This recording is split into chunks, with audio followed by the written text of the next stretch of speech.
સમાજને સુધારવા માટે જ અમે નીકળ્યા છીએ, સાધુ છીએ ને પણ ભગવાન મહાવીરના સાધુ છીએ, જે ભગવાને આ વિશ્વને અહિંસાનો ઉપદેશ આપ્યો અને એ જ ઉપદેશને અમારે વિશ્વવ્યાપી બનાવવું છે અને એટલે છેલ્લા 3 વર્ષથી પાલિતાણાને હિંસા મુક્ત કરવા માટે જ અહીંયા રોકાવાનું થયું છે। ભલે કદાચ બધા કહેતા હશે કે વિરાટ સાગર મહારાજ સાહેબ પાલિતાણા માટે સરસ કરે છે, જીવદયા માટે કંઈક કાર્યો કરે છે, અહીંયા પાંજરાપોળના કાર્યો કરે છે, પણ ખરેખર તો હું કશું કરતો નથી।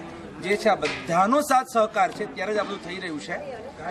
કલ્યાણજી પેઢી, વિશ્વ હિન્દુ પરિષદના અમારા ભરતભાઈ વગેરે, અને એમાં ખાસ કરીને નગરપાલિકા અને એનાથી પણ વિશેષ કે જેમની જવાબદારી જે સરસ નિભાવી રહ્યા છે, હું અહીંનો ટાઉન પોલીસ સ્ટેશન અને રૂરલ પોલીસ સ્ટેશનનો આખો સ્ટાફ, એમાં આજે જે કંઈ છેલ્લા 3 વર્ષથી એક સપનું હતું કે જેમ પાલિતાણા હિંસા મુક્ત બને એમ શત્રુંજય નદી પણ હિંસા મુક્ત બને, ત્યાં પણ કોઈ મચ્છીમારી ન થવી જોઈએ। અને એમાં જ્યારથી સેંગલ સાહેબનો પરિચય થયો, સાહેબ અહીંયા પાલિતાણા પધાર્યા છે, ત્યારથી એક નવું જે એક સરસ આયોજન દિન પ્રતિદિન પાલિતાણામાં વધી રહ્યું છે, થઈ રહ્યું છે। અને સેંગલ સાહેબની એક જવાબદારી કે સાહેબ જો આપ અમને બોટ અપાવતો કઈ વાત સાહેબ, અમે જાનના જોખમે પણ અમે આ જે જાહેરનામું જે બહાર પડ્યું શત્રુંજય નદી માટે અમે જવાબદારી લેવા તૈયાર છીએ કે એક પણ માછલી આ શત્રુંજય જેવી પવિત્ર નદીમાંથી એ માછલીની હત્યા નહીં થાય। અને આજે એ મંગલ દિવસે ભગવાન મહાવીરનો જન્મ કલ્યાણકનો મંગલ દિવસ 2615મા વર્ષે પ્રભુ મહાવીરના જન્મ કલ્યાણકના મંગલમય દિવસે આજે જ આપણે આ અહીંયા એક બનાસકાંઠા જૈન ધર્મશાળામાં સરસ મજાનું અહીંયા એક વાતાવરણ, હજારોની સંખ્યામાં સેંકડો ભક્તો અહીંયા આવી રહ્યા છે, સેંકડો ગુરુ ભગવંતો આવી રહ્યા છે અને આજે આ બોટનું અહીંયા એક લોકાર્પણ કરવામાં આવ્યું કે જનહિત માટે, જીવોના હિત માટે જ આ બોટ, નહીં કે હરવા ફરવા માટે, પણ આના દ્વારા લાખોની સંખ્યામાં માછલી એ પણ એક જીવ છે અને એની પણ એનું રખોપું થાય, એની રક્ષા થાય એ પણ બહુ જરૂરી છે। માટે એક સરસ આપણે આવું એક વિશ્વ અહિંસક વિશ્વ બનાવીએ એવો સંકલ્પ આજે ભગવાન મહાવીરના જન્મ કલ્યાણકના દિવસે યુપીમાં એક યોગી પદ ઉપર આવ્યા પછી 15 દિવસમાં એને શું કર્યું, આવા યોગીની અહીંયા જરૂર છે।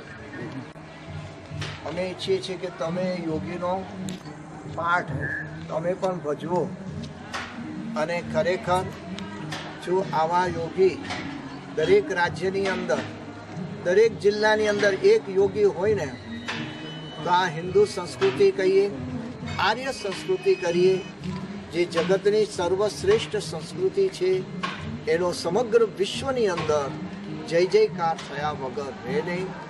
તો આ એક જીવદયાનું કાર્ય છે।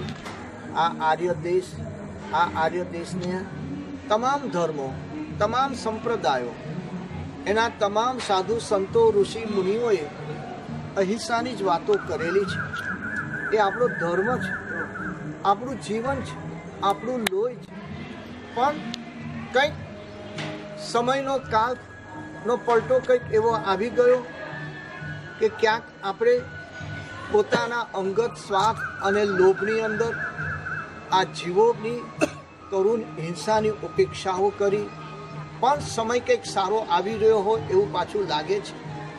અને તમારા જેવા બસ જીવદયા પ્રેમી અને તમારા જેવા સંસ્કૃતિ પ્રેમી જો સત્તાધીશો અને અધિકારીઓનો સહકાર જો આમાં મળશે, સાધુ સંતોના આશીર્વાદ અને તમારી મહેનત, આ બેનું સુભગ મિલન જો થશે તો જરૂર આ બધા કાર્યો ખૂબ જ સરળતાથી અને સહેલાઈથી પાર પડશે જ।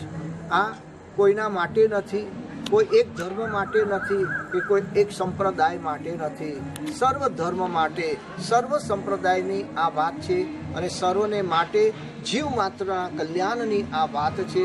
તો જીવ માત્રનું કલ્યાણ અહિંસા ઉપર જ નિર્ભર છે। તો વધુને વધુ હિંસા અટકે અને વધુને વધુ અહિંસાનું પાલન થાય। કાયદાઓ થયેલા છે પણ કાયદાઓનો અમલ કરવો જરૂરી છે। બસ એ કાયદાના અમલની અંદર તમારા સૌનો સાથ સહકાર ખૂબ સુંદર રીતે મળે એ જ અમે બધા જ સાધુ સંતો આ અપેક્ષા રાખીએ છીએ। સમગ્ર પાલિતાણામાં હિંસા મુક્ત બને, દોષ મુક્ત બને એ માટે ખૂબ પ્રયત્નો જબરજસ્ત કોટીના જાનના જોખમે કરી રહ્યા છે। એની અંદર આ બોટ હવે શત્રુંજય નદીની અંદર ફરશે। કોઈ પણ ઇનલીગલ કે લીગલ, ત્યાં ઇનલીગલ જ છે, ગેરકાયદે, ત્યાં માછલી પકડવી એ ગુનો ગણાય એમ છે, છતાં અત્યારે હજારોની સંખ્યામાં માછલાઓ પકડાય છે. એટલે આ બોટ ત્યાંની રક્ષા માટે સતત એનું વોચ રાખતી રહેશે. ત્યારબાદ આખા પાલીતાણા વિસ્તારમાં ભટકતા યાત્રિકોને અથડાતા પોતે પણ રીબાતા એવા જેટલા પણ પશુઓ છે એ બધાને ભેગા કરીને અહીંયા રાખ્યા છે અને એની સુરક્ષા, એનું સંવર્ધન, એની સમાધિ એ માટેના